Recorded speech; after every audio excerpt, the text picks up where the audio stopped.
Hello friends, welcome to our YouTube channel Sarma PhD.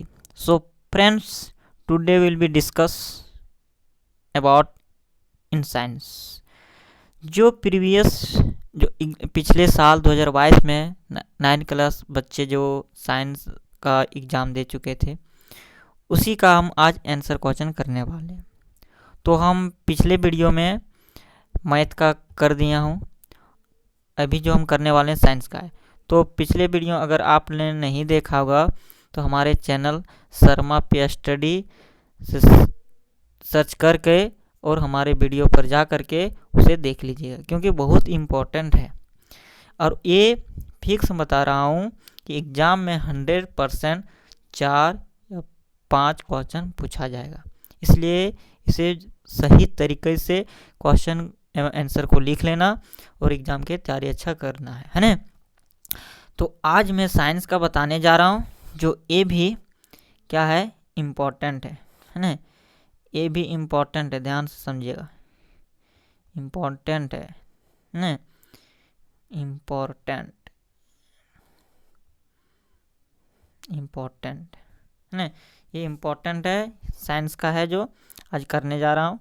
चलिए start करते हैं। First question जो है देखते हैं।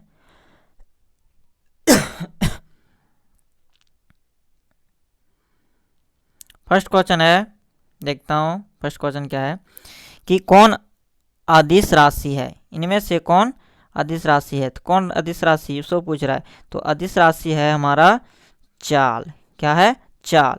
देखिए हम पीछे हम इंग्लिश में कर चुके हैं, हरा जितना दिखाई दे रहा है सारा आंसर है नहीं। देखिए चाल, ए स्पीड है। चलो नेक्स्ट क्वेश्चन देखते हैं।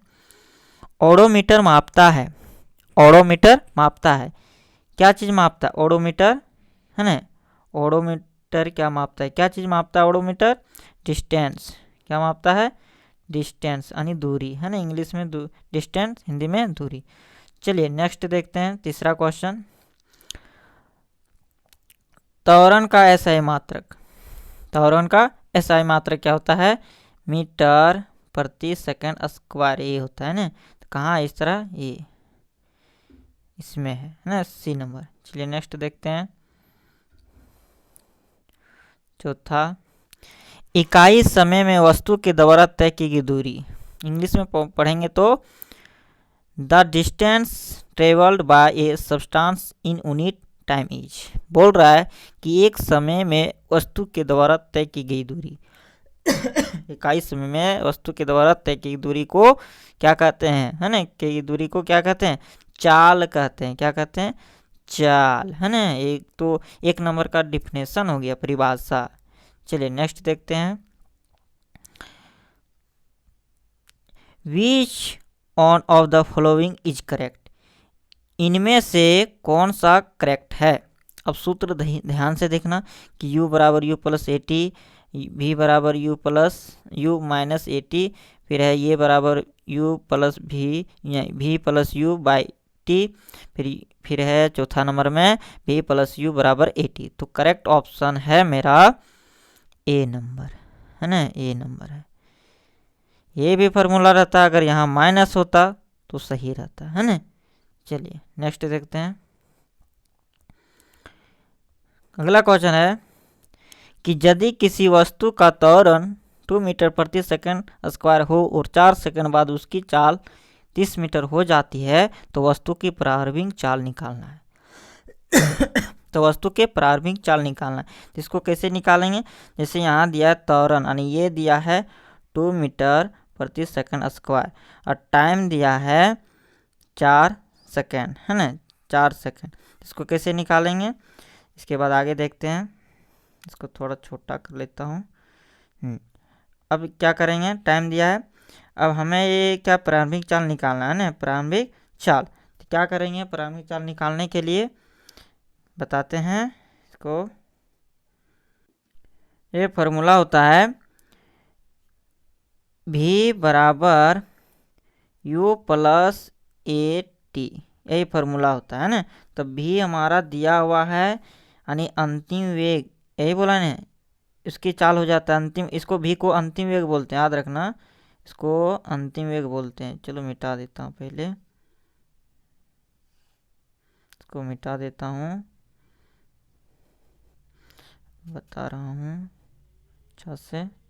चलिए फिर से लिखता हूँ, है। देखिए क्या करेंगे इनमें से, देखिए हमारा ये दिया है 2 मीटर प्रति सेकंड स्क्वायर, और आगे देखता हूँ भी बराबर दिया है 30, अंतिम वेग इसको भी बोलते हैं। यू हमें प्रारंभिक चाल निकालना है, टाइम भी दिया है 4 सेकंड। तो क्या करेंगे, फार्मूला होता है, क्या होता है, v बराबर u प्लस ए टी। क्या होता है, u प्लस ए टी। क्या करेंगे, v का मान बैठा दो, 30 बराबर u कितना है नहीं पता, प्लस a हमको पता है कितना है 2, गुना समय कितना है 4, तो 4 दूना 8, 8 हो गया, यानी u प्लस 8। अब इधर भेज देंगे 30 माइनस 8 बराबर क्या हो जाएगा 22। तो 22 कहाँ है मेरा, 22 यहाँ है ना। ये मेरा करेक्ट है आंसर। चलिए नेक्स्ट देखते हैं। 7वां नंबर बोल रहा है कि how many Newton's law of motion are there, यानी न्यूटन के गति के नियम कितने हैं। तो कितना है आप लोग जानते हैं, कितना है 3, है ना। First law, second law and third law, इस सारे डिस्कशन बाद में करेंगे, पहले आंसर का क्वेश्चन कर लेते हैं। इसके बाद है, देखो इनमें से क्वेश्चन बोला है कि निम्न में से किसका जड़त्व अधिक है। अगर ऑप्शन दिया जाए साइकिल, कार, बस, ट्रेन, तो इनमें से ज़्यादा जड़त्व किस में है, ट्रेन में। जड़त्व का मतलब याद रखिएगा, जैसे आगे की ओर झुक जाना उसी को जड़त्व कहते हैं। इसको अच्छे से डिटेल में पढ़ना होगा तभी, है ना। आगे ट्रेन जैसे रुकती है, अचानक हम लोग आगे की ओर झुक जाते हैं, अचानक ब्रेक मारती है ना ट्रेन, अचानक ब्रेक मारती तो हम लोग आगे की ओर झुक जाते हैं, इसी को जड़त्व कहते हैं। इसके बाद में बात करेंगे। चलो नेक्स्ट क्वेश्चन देखते हैं। 30 न्यूटन, देखिए अगला क्वेश्चन है, 30 न्यूटन का कोई बल 5 केजी के किसी वस्तु पर 2 सेकंड तक कार्य करता है, तो त्वरण क्या होगा, क्या होगा, त्वरण क्या होगा। तो देखिए कैसे निकालेंगे इसको। निकालने का तरीका है, कैसे निकालेंगे इसमें ध्यान दीजिएगा। यहाँ दिया है, देखो F दिया है 30 न्यूटन, इसको बल पढ़ते हैं ध्यान। अरे कोई बल 5 केजी वस्तु का, यानी M दिया है, कितना दिया 5 केजी, इसको मास बोलते हैं। और टाइम दिया है ना, क्या दिया है, टाइम दिया है, टाइम भी दिया है 2 सेकंड तक कार्य करता है, 2 सेकंड तक कार्य करता है। ये सूत्र होता है F बराबर, क्या होता है, अगर F बराबर हो जाता है ma, क्या होता है ma, हमको निकालना है क्या, त्वरण निकालना है, यानी ये निकालना है। तो क्या करेंगे, भाग में हो जाएगा F बटा m, तो बैठा दो, F कितना है 30, F कितना है 30 और m कितना है 5, इसको काट देते हैं, 5 छक 30, तो हमारा 6 आ रहा है आंसर। कितना आ रहा है 6, तो हमारा ऑप्शन कहाँ है, ऑप्शन मेरा है ना इसमें है, ये हमारा ऑप्शन है 6 मीटर प्रति सेकंड स्क्वायर। चलिए नेक्स्ट देखते हैं। यदि किसी m द्रव्यमान की वस्तु जिसका वेग v है का समय क्या होगा, तो इसका राइट आंसर हो जाएगा, इसका राइट आंसर हो जाएगा चौथा, क्या हो जाएगा चौथा, है ना mv। चलो नेक्स्ट देखते हैं। पृथ्वी के गुरुत्वीय त्वरण g का मान क्या होता है, यानी ग्रेविटेशनल फोर्स का मान कितना होता है 9.8 मीटर प्रति सेकंड स्क्वायर, यही करेक्ट आंसर है। चलिए नेक्स्ट देखते हैं। सार्वत्रिक गुरुत्वीय स्थिरांक g का SI मात्रक, वही वाला है, नहीं अलग है, अलग क्वेश्चन है। सार्वत्रिक गुरुत्वीय स्थिरांक g का SI मात्रक क्या है, तो इसका आंसर हो जाएगा तुम्हारा सी नंबर हो जाएगा। कौन सा हो जाएगा, C number, newton metre square बटे केजी स्क्वायर, यही है करेक्ट आंसर, है ना। चलो नेक्स्ट देखते हैं। देखिए यहाँ दिया है, यही वाला है। अगला क्वेश्चन बोल रहा है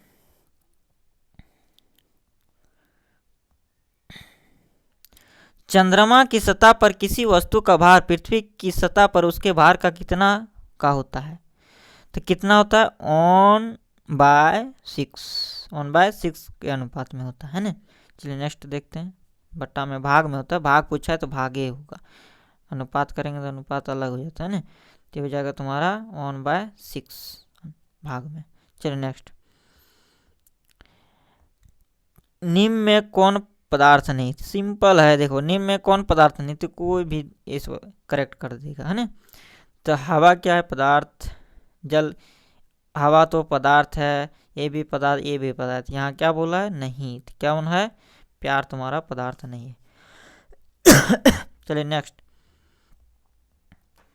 आगे बोल रहा है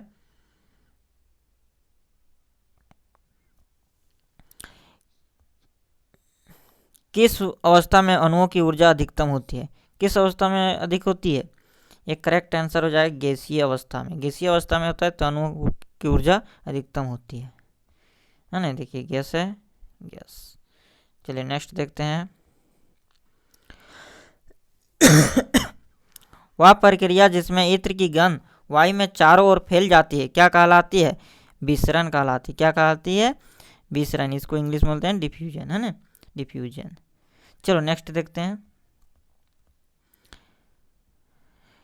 25 degree Celsius temperature is equal to, यानी इतना इक्वल टू कितना होता है? तो 298 है ना। सूत्र होता है कैल्शियम तापमान इकाई तापमान निकालते हैं तो 273 में कितना, देखो 273 होता है। तो क्या करेंगे? 273 प्लस कर देंगे 25, जोड़ दो, कितना होता है? 5 3 8 9 2, तो 298 आंसर। चलो नेक्स्ट देखते हैं।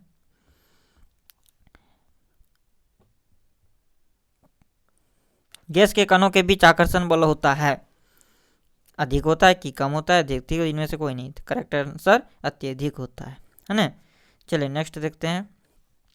निम्न में दर में कौन सा अनिश्चित है? अनिश्चित देखिए, दर जो होता है, अगर पानी किसी भी शेप के बोतल में रखा जाए तो उसका आकार हमेशा बदलते रहता है, उसका कोई निश्चित आकार नहीं है। किस है ना, पानी का निश्चित आकार नहीं, पेट्रोल का निश्चित आकार नहीं, मतलब दर जितना है उसका निश्चित आकार नहीं होता है, इसलिए आकार अनिश्चित होता है, याद रखना।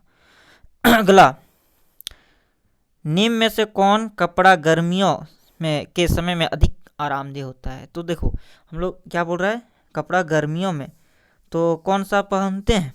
सूती है ना, कौन सा? सूती होगा ना। तो गर्मियों के समय में अधिक आरामदेह होता है तो सूती का ठंडा दिन में होता है ना। इसमें देख लेना थोड़ा सा क्या है, सिल्क, पॉलिस्टर, सिंथेटिक, पॉलिस्टर के शायद होगा कि, देख लेना करेक्ट आंसर क्या है। चलो नेक्स्ट देखते हैं। 1 नैनोमीटर बराबर होता है, देखिए ये 1 नैनोमीटर बराबर होता है 10 का पावर -9 नैनोमीटर, ये होता है। अगला क्वेश्चन, स्थिर अनुपात के नियम का प्रतिपादन किसने किया था? तो उसका नाम था आंतवा एल लावाइजिए एवं प्राउस्ट, इसका नाम वही था है ना, इसी ने किया था, यही एंटोनी एल लेवियर एंड प्रोस्ट। चलिए नेक्स्ट देखते हैं। किस तत्व का लैटिन नाम है? देखो लैटिन नाम फ्रेम है, किस तत्व का लैटिन नाम फ्रेम है? तो है लोहा। चलिए नेक्स्ट देखते हैं। सोडियम का संकेत क्या होता है? Na, याद रखना Na से इसको डिनोट करते हैं ना, सोडियम। चलिए नेक्स्ट देखते हैं।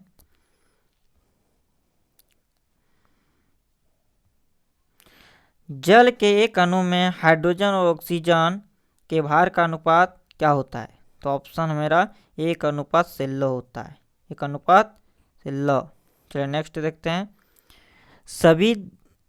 सभी द्रव्यों की रचनात्मक इकाई क्या होती है? तो परमाणु होता है। क्या होता है? परमाणु।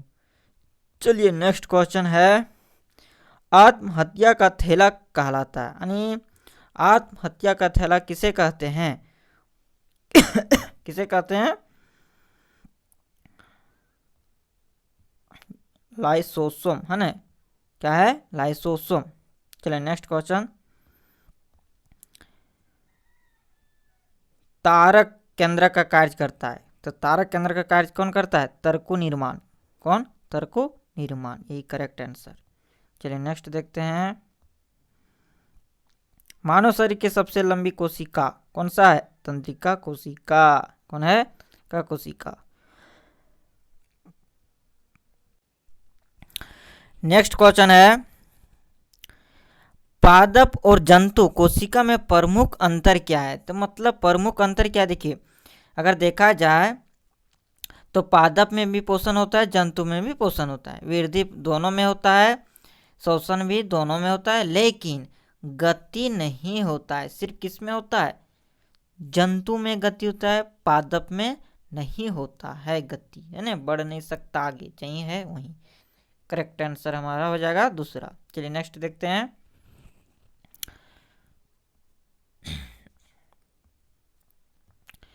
जंतु कोशिका में नहीं पाया जाता है। क्या नहीं पाया जाता है? कोशिका भित्ति नहीं पाया जाता है ना। कोशिका झिल्ली रहता है, ये भी रहता है, ये भी रहता है, लेकिन ये नहीं रहता है। चलिए नेक्स्ट देखते हैं। रंगीन प्लास्टिड को कहते हैं, किसको कहते हैं? क्लोरोप्लास्ट को कहते हैं। अगला क्वेश्चन है, किसकी अनुपस्थिति में प्रोटीन संश्लेषण नहीं होता है? किसकी अनुपस्थिति में? राइबोसोम की अनुपस्थिति में क्या होता है? प्रोटीन संश्लेषण नहीं होता है। चलिए नेक्स्ट क्वेश्चन, किस प्रकार के ऊतकों के क्रियाशीलता के कारण पौधों में वार्षिक वेल बनते हैं? किस प्रकार के ऊतकों? तो ये हो जाएगा पार्श्वविभज्योतक। पार्श्वविभज्योतक के कारण होता है। चलिए नेक्स्ट क्वेश्चन, निम्नलिखित में से कौन फ्लोएम ऊतक का भाग नहीं है? मतलब नहीं है, ये तीनों है लेकिन ये नहीं है, स्नायु नहीं है। चलिए नेक्स्ट देखते हैं। कौन सा ऊतक जल और खनिज का वहन करता है? तो कौन सा ऊतक है? जाइलम, वही जो खनिज और ऊतक और जल यानी जल और खनिज का वहन करता है, यही जाइलम। चलिए नेक्स्ट, मूंगफली और बादाम के छिलकों में पाया जाता है, क्या पाया जाता है? स्क्लेराइड्स, है ना, स्क्लेराइड्स पाया जाता है छिलका में, याद रखना। चलिए नेक्स्ट देखते हैं। शरीर का बाहरी और भीतरी रक्षक का आवरण बनाता है, कौन बनाता है? एपिथेलियम ऊतक बनाता है ना। शरीर के बाहरी और भीतरी के रक्षक बनाता है यही। नेक्स्ट क्वेश्चन देखते हैं। जिस मृदुतक के कोशिकाओं में हरित लवक पाया जाता है उसे हम क्या कहते हैं? उसे हम क्लोरेंकाइमा कहते हैं। क्लोरेंकाइमा कहते हैं। क्या कहते हैं? क्लोरेंकाइमा, यही है। लास्ट क्वेश्चन देखते हैं इस पेपर का। लास्ट क्वेश्चन क्या है? ट्रेकिड्स पाए जाते हैं, किसमें पाए जाते हैं? ट्रेकिड्स किसमें पाए जाते हैं? जाइलम में। किसमें? जाइलम में, है ना। तो यही मेरा लास्ट सवाल था, है ना। तो दोस्तों हम बताने जा रहा हूँ कि जो इतने सारे को हम क्वेश्चन करवाए हैं साइंस का, इनमें से मैक्सिमम या तो मिनिमम 2-4, अगर 2-4 भी पूछा जाए, अगर पूछ दिया जाए तो आप लोग का आसान है। क्योंकि अगर व्यक्ति 1 नंबर में कम हो जाता है, अगर 33 में पास है, अगर 1 नंबर कम हो गया तो 32 यानी उस सब्जेक्ट में फेल कहलाता है। इसलिए ऐसा काम नहीं करना, एकदम मेहनत से पढ़ाई करना ताकि आपका रिजल्ट अच्छा हो। और आप लोग टारगेट रखें कि हम क्या करें, एकदम टारगेट रखना है कि इतना हमको लाना है, मतलब हर सब्जेक्ट में 90+ टारगेट रखें, 90+ है ना, 95 इतना टारगेट रखें, तब उसके अनुसार से आपको पढ़ाई करना होगा। घर पर आप लोग टाइम रूटीन बना लें, टाइम रूटीन बना लीजिए, है ना, टाइम रूटीन बना लीजिए और पढ़ाई कीजिए। तब टाइम से पढ़ोगे तो एक क्या होता है, रिस्पॉन्सिबिलिटी बनता है कि हम इस टाइम में इस सब्जेक्ट को पढ़ना है। ठीक है दोस्तों, साइंस और मैथ का हो गया, इसके बाद हम अगला सब्जेक्ट लाएंगे। तब तक के लिए जय हिंद। और हमारे चैनल को सब्सक्राइब नहीं किए तो सब्सक्राइब कर लीजिए, ताकि हम बहुत ऐसे ऐसे क्वेश्चन लाएंगे आपके लिए जो ज़रूरी है, जो एग्ज़ाम के लिए बहुत इम्पोर्टेंट रहेगा। चलिए तब तक के लिए बाय, थैंक यू, जय हिंद।